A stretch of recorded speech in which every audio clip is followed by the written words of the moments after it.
مرزا اسماعیل bag صاحب جنہوں نے بچپن سے آپ کے آخری عہد زندگی تک خدمت کی کہتے ہیں کہ اس زمانہ میں میں گھر سے 7 روٹیاں لایا کرتا تھا، 4 آپ کے لیے اور 3 اپنے لیے۔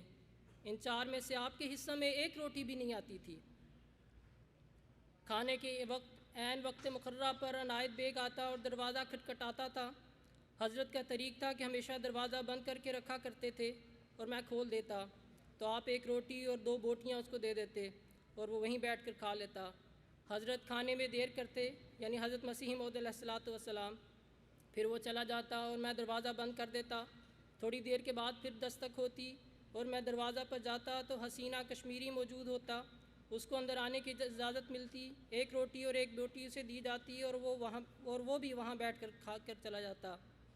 پھر اس کے بعد جمال کشمیری آ جاتا، اسے بھی ملتی، پھر حافظ معین الدین آتا، اسے ملتی، اور اس طرح پر آپ اپنا سارا کھانا دے دیتے اور خود تھوڑا سا شوربہ پی لیتے۔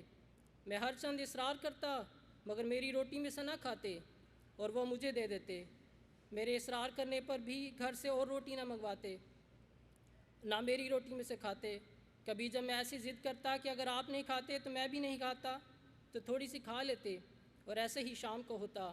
البتہ شام کو 1 پیسے کے چنے منگوا کر کچھ آپ چبا لیتے، گریاں میں آپ کو دے دیتا، باقی میں خود کھا لیتا۔ ایسے ہی کبھی چائے بنوا کر اور مصری ڈال کر پی لیتے۔ چنانچہ دن کے اوقات میں آپ کی ہمدردی کا نقشہ آپ کے نہایت قریبی رفیق حضرت مولوی عبدالکریم صاحب سیالکوٹی کچھ یوں کھینچتے ہیں۔ ایک دفعہ بہت سی گنواری عورتیں بچوں کو لے کر دکھانے آئیں۔ اتنے میں اندر سے بھی چند خدمتگار عورتیں شربت شیرہ کے لیے برتن ہاتھوں میں لیے آ نکلیں، اور آپ کو دینی ضرورت کے لیے ایک بڑا اہم مضمون لکھنا تھا اور جلد لکھنا تھا۔ میں بھی اتفاقاً جا نکلا۔ کیا دیکھتا ہوں حضرت کمر بستہ اور مستعد کھڑے ہیں، جیسے کوئی یورپین اپنی ڈیوٹی پر چست اور ہوشیار کھڑا ہوتا ہے، اور 5-6 صندوق کھول رکھے ہیں، اور چھوٹی چھوٹی شیشیوں اور بوتلوں میں سے کسی کو کچھ اور کسی کو کوئی عرق دے رہے ہیں، اور کوئی 3 گھنٹے تک یہ بازار لگا رہا اور ہسپتال جاری رہا۔ فراغت کے بعد میں نے عرض کیا، حضرت یہ تو بڑی زحمت کا کام ہے اور اس طرح بہت سا قیمتی وقت بھی ضائع ہو جاتا ہے۔ اللہ اللہ کس نشاط سے اور طمانیت سے مجھے جواب دیتے ہیں کہ یہ بھی تو ویسا ہی دینی کام ہے، یہ مسکین لوگ ہیں، یہاں کوئی ہسپتال نہیں۔ میں ان لوگوں کی خاطر ہر طرح کی انگریزی اور یونانی دوائیں منگوا کر رکھا کرتا ہوں جو وقت پر کام آ جاتی ہیں۔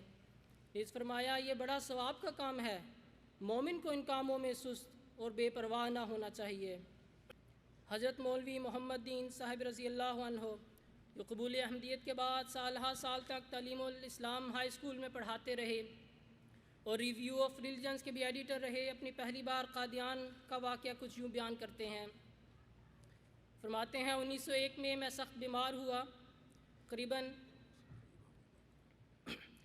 1 سال سے زائد عرصہ تک ڈاکٹروں اور حکیموں کا علاج کروانا پڑا، لیکن مجھے کچھ فائدہ نہ ہوا۔ ان دنوں میں حضرت مسیح موعود علیہ السلام کی کتب کا مطالعہ کر رہا تھا۔ مجھے میرے مکرم و معظم محسن بزرگ منشی تاج الدین صاحب مرحوم نے قادیان آنے کا مشورہ دیا۔ مجھے اسٹیشن پر گاڑی میں خود سوار کر کے گئے۔ میں قادیان پہنچا اور پہل میں نے حضرت مسیح موعود علیہ السلام کو جمعہ کی نماز پڑھ کر مسجد سے نکلتے ہوئے دیکھا۔ میری طبیعت نے فیصلہ کر لیا، یہ منہ تو جھوٹے کا نہیں ہو سکتا۔ بعد میں حضرت مولوی نور الدین صاحب کی خدمت میں حاضر ہوا اور اپنی بیماری کا حال سنایا۔ آپ نے میرا ناسور دیکھ کر حیرانگی کا اظہار کیا اور کہا کہ اس کا رخ تو دل کی طرف ہو گیا ہے۔ مجھے فرمایا کہ اس کے لیے دوا کی نسبت دعا کی زیادہ ضرورت ہے۔ مجھے بتلایا کہ مسجد مبارک میں ایک خاص جگہ بیٹھنا، میں خود تمہیں حضرت مسیح موعود علیہ السلام سے ملاؤں گا اور تمہاری متعلق دعا کے لیے عرض کروں گا۔ میں اس دریچہ کے پاس بیٹھ گیا جہاں سے حضرت مسیح موعود علیہ السلام مسجد میں نماز پڑھنے کے لیے تشریف لایا کرتے تھے۔ حضرت مولوی صاحب بڑے اور مجھے پکڑ کر حضرت صاحب کے سامنے کر دیا۔ میرے مرض کے متعلق صرف اتنا کہا کہ بہت خطرناک ہے۔ میں نے دیکھا کہ حضرت مسیح موعود کا چہرہ ہمدردی سے بھرا ہوا تھا۔ مجھ سے حضور نے دریافت کیا، یہ تکلیف آپ کو کب سے ہے؟ فرماتے ہیں، میں 13 ماہ سے اس دکھ میں مبتلا تھا۔ لوگ آرام کی نیند سویا کرتے تھے، لیکن مجھے درد چین نہیں لینے دیتی تھی، اس لیے میں اپنے مکان کے بالا خانہ پر ٹہلا کرتا تھا۔ اور میرے ارد گرد سونے والے خواب راحت میں پڑے ہوتے تھے۔ میں نے مہینوں راتیں رو رو کر اور ٹہل کر کاٹی ہوئی تھی۔ حضرت کے ان ہمدردانہ محبت آمیز کلمات نے چشم پر آب کر دیا۔ شکل تو دیکھ چکا تھا، اتنے بڑے انسان کا مجھ ناچیز کو آپ کے لفظ محبت آمیز و کمال ہمدردانہ لہجہ میں مخاطب کرنا ایک بجلی کا اثر رکھتا تھا۔ میں اپنی بساط کو جانتا تھا، میری یہ حالت تھی، محض ایک لڑکا، میلے اور پرانے دریدہ وضع کپڑے، چھوٹے درجہ و چھوٹی قوم کا آدمی۔ میرے منہ سے لفظ نہ نکلا سوائے اس کے کہ آنسو جاری ہو گئے۔ حضرت نے یہ حالت دیکھ کر سوال نہ دہرایا، مجھے کہا کہ میں تمہارے لیے دعا کروں گا، فکر مت کرو، انشاءاللہ اچھے ہو جاؤ گے۔ مجھے اس وقت اطمینان ہو گیا کہ اب اچھا ہو جاؤں گا۔ چنانچہ اس کے کچھ عرصہ کے بعد حضرت خلیفۃ المسیح الاول کے علاج کے نتیجے میں یہ صحت یاب ہو گئے۔ مولوی محمد حسین بٹالوی کے نام سے کون واقف نہیں؟ مولوی صاحب براہین احمدیہ کی تصنیف کے زمانہ میں حضرت مسیح موعود علیہ السلام کے بہت بڑے مداح تھے اور براہین احمدیہ پر ریویو بھی تحریر کیا۔ تاہم جب حضرت مسیح موعود علیہ السلام نے ماموریت کا دعویٰ فرمایا تو نہ صرف مولوی محمد حسین بٹالوی صاحب نے آپ سے اختلاف کیا بلکہ مخالفت میں اس حد تک بڑھے کہ ہندوستان کے طول و عرض میں سفر کر کے آپ اور آپ کے متبعین کے خلاف کفر اور قتل کے فتوے حاصل کیے۔ یہاں تک ہی نہیں بلکہ مولوی صاحب بٹالہ کے اسٹیشن پر اور قادیان کو آنے والی سڑک پر صرف اس غرض کے لیے جاتے کہ وہ کس طرح لوگوں کو قادیان جانے سے روک سکیں۔ پھر اس پر بھی بس نہ کر کے عیسائیوں کے مقدمہ اقدام قتل میں حضرت مسیح موعود علیہ السلام کے خلاف شہادت دی۔ غرض ہے کہ ان کی زندگی کے صبح و شام حضرت مسیح موعود علیہ السلام اور آپ کے سلسلہ کی مخالفت میں وقت تھے۔ مولوی صاحب اپنا ایک اخبار اشاعت السنہ کے نام سے نکالتے تھے جس کا مقصد بھی حضرت مسیح موعود علیہ السلام کی مخالفت تھا۔ تاہم ایک وقت ایسا بھی آیا کہ مولوی صاحب کی اس اخبار کی اشاعت کے لیے انہیں کافی مالی تنگی کا سامنا کرنا پڑا، یہاں تک کہ کوئی کاتب ان کا رسالہ لکھ کر نہ دیتا۔ آخر ایک دن انہوں نے حضرت مسیح موعود علیہ السلام کو پیغام بھجوایا کہ منشی غلام محمد کاتب امرتسری جو کہ قادیان میں سلسلہ کی کتابت کا کام کرتے ہیں، ان کے ذریعہ ان کے اخبار کی کتابت کا کام بھی کروا دیا جائے۔ حضرت مسیح موعود علیہ السلام کی اعلیٰ ظرفی اور ہمدردی کا اعلیٰ مقام دیکھیے کہ آپ نے فرمایا ان کو کہہ دو، یعنی مولوی صاحب کو کہہ دو کہ وہ اپنی کاپیاں اور مضمون لے کر آ جائیں، میں اپنا کام بند کر کے ان کا کام کرا دوں گا، خواہ وہ میری مخالفت میں ہی ہو۔ حضرت مفتی فضل الرحمن صاحب جو کہ حضرت مولوی حکیم نور الدین صاحب رضی اللہ عنہ کے داماد بھی تھے، حضور کے ساتھ خاص عقیدت اور محبت کا تعلق رکھتے تھے۔ ایک روز قادیان میں آپ کی اہلیہ بیمار ہوئیں، آپ حضور کی خدمت میں حاضر ہوئے۔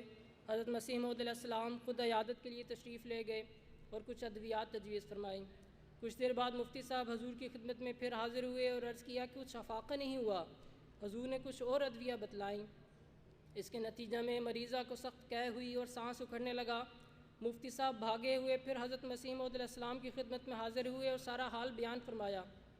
آپ نے فرمایا دنیا کے اسباب کے جتنے ہتھیار تھے وہ ہم چلا چکے۔ پھر پوچھا اس وقت کیا وقت ہے؟ عرض کیا گیا 12 بج چکے ہیں۔ فرمایا تم جاؤ، میرے پاس صرف ایک دعا کا ہتھیار باقی ہے، میں اس وقت سر اٹھاؤں گا جب وہ اچھی ہو جائے گی۔ چنانچہ مفتی صاحب کا بھی ایمان دیکھیں کہ گھر میں آ کر الگ کمرہ میں چارپائی ڈال کر سو رہے کہ وہ جانے اور اس کا خدا، مجھے اب کیا فکر ہے۔ مفتی صاحب کہتے ہیں کہ صبح جب میری آنکھ کھلی تو کیا دیکھتا ہوں کہ وہ برتنوں کو درست کر رہی ہے۔ میں نے پوچھا کیا حال ہے؟ کہا کوئی 2 گھنٹہ کے بعد آرام ہو گیا تھا۔ حضرت مولوی عبدالکریم صاحب سیالکوٹی رضی اللہ عنہ بیان فرماتے ہیں کہ بیت الدعا کے اوپر میرا حجرہ تھا اور میں اسے بطرز بیت الدعا استعمال کیا کرتا۔ اس میں حضرت مسیح موعود علیہ السلام کی حالت دعا میں گریہ وزاری کو سنتا۔ آپ کی آواز میں اس قدر درد اور سوزش تھی کہ سننے والے کا پتا پانی ہوتا تھا، اور آپ اس طرح پر آستانہ الہی پر گریہ وزاری کرتے تھے جیسے کوئی عورت درد زہ سے بے قرار ہو۔ فرماتے ہیں کہ میں نے غور سے سنا تو آپ مخلوق الہی کے لیے طاعون کے عذاب سے نجات کے لیے دعا کرتے تھے کہ الہی اگر یہ لوگ طاعون کے عذاب سے ہلاک ہو جائیں گے تو پھر تیری عبادت کون کرے گا؟